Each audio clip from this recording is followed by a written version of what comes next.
নিরপেক্ষ নির্বাচন কমিশন পুনর্গঠনের রাষ্ট্রপতির উদ্যোগকে আওয়ামী লীগ ইতোমধ্যেই বিতর্কিত করে তুলেছে বলে অভিযোগ করেছেন বিএনপি মহাসচিব মির্জা ফখরুল ইসলাম আলমগীর। নিরপেক্ষ কমিশন গঠিত না হলে জনগণ তা মেনে নেবে না বলে আবারও হুঁশিয়ারি দেন তিনি। আরাফাত রহমান কোকোর দ্বিতীয় মৃত্যুবার্ষিক উপলক্ষে নয়াপল্টনে দলের কেন্দ্রীয় কার্যালয়ে দোয়া ও মিলাদ মাহফিলে তিনি এসব কথা বলেন। হাসান মাহমুদের রিপোর্ট। শহীদ রাষ্ট্রপতি জিয়াউর রহমান ও বিএনপি চেয়ারপারসন বেগম খালেদা জিয়ার কনিষ্ঠ পুত্র বিশিষ্ট ক্রীড়া সংগঠক আরাফাত রহমান কোকো 2015 সালের এদিনে মালয়েশিয়ায় ইন্তেকাল করেন। তার দ্বিতীয় মৃত্যুবার্ষিকী উপলক্ষে বিএনপির পক্ষ থেকে আয়োজন করা হয় দোয়া ও মিলাদ মাহফিলের। মোনাজাতে মরহুমের আত্মার মাগফিরাত কামনা করে দোয়া করা হয়।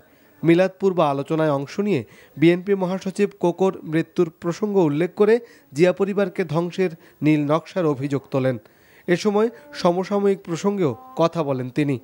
সকলের মধ্যে এই বিশ্বাস জন্মেছিল যে রাষ্ট্রপতি হয়তো একটি এমন নির্বাচন কমিশন গঠন করবেন যে নির্বাচন কমিশনের প্রতি এই দেশের জনগণের আস্থা থাকবে।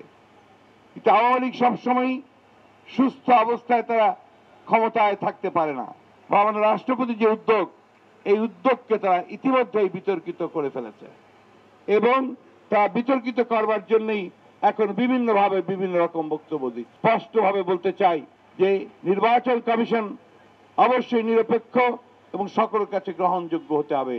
বিএনপি নেতারা অভিযোগ করেন ১/১১ সরকারের ধারাবাহিকতায় বর্তমান সরকারও জিয়া পরিবারকে নিশ্চিহ্ন করার ষড়যন্ত্রে লিপ্ত রয়েছে, আর তাই ধ্বংস করা হয়েছে গণতন্ত্র ও কথা বলার স্বাধীনতা। আরাফাত রহমান কোকোকে বিদেশে প্রাণ দিতে হয়েছে। আমাদের নেতা কর্মী ইলিয়াস আলী থেকে শুরু করে চৌধুরী আলম থেকে শুরু করে বহু নেতা গুম হয়েছে, খুন হয়েছে, ক্রস ফায়ারে নিহত হয়েছে। আজকে একটি কারণ যে আমাদের উপরে একটি সরকার জগদ্দলের মতো পাথরের মতো বসে আছে, যেখানে আমাদের কথা বলার অধিকার নাই। ১/১১ কুশীলবদের আমরা বিচার চেয়েছিলাম, বিচার হয় নাই, বিচার হবেও না, কারণ সেই ১/১১ ফলিত ভোগ করছে আজকের আওয়ামী লীগ। আমাদের এই জাল ছিন্ন করে বেরিয়ে আসতে হবে। বিরোধী পক্ষকে নির্মূল করে কোনো সরকারই বেশি দিন ক্ষমতায় টিকে থাকতে পারে না বলেও হুঁশিয়ারি দেন বক্তারা। Hasan Mahmud, NTV news, Dhaka.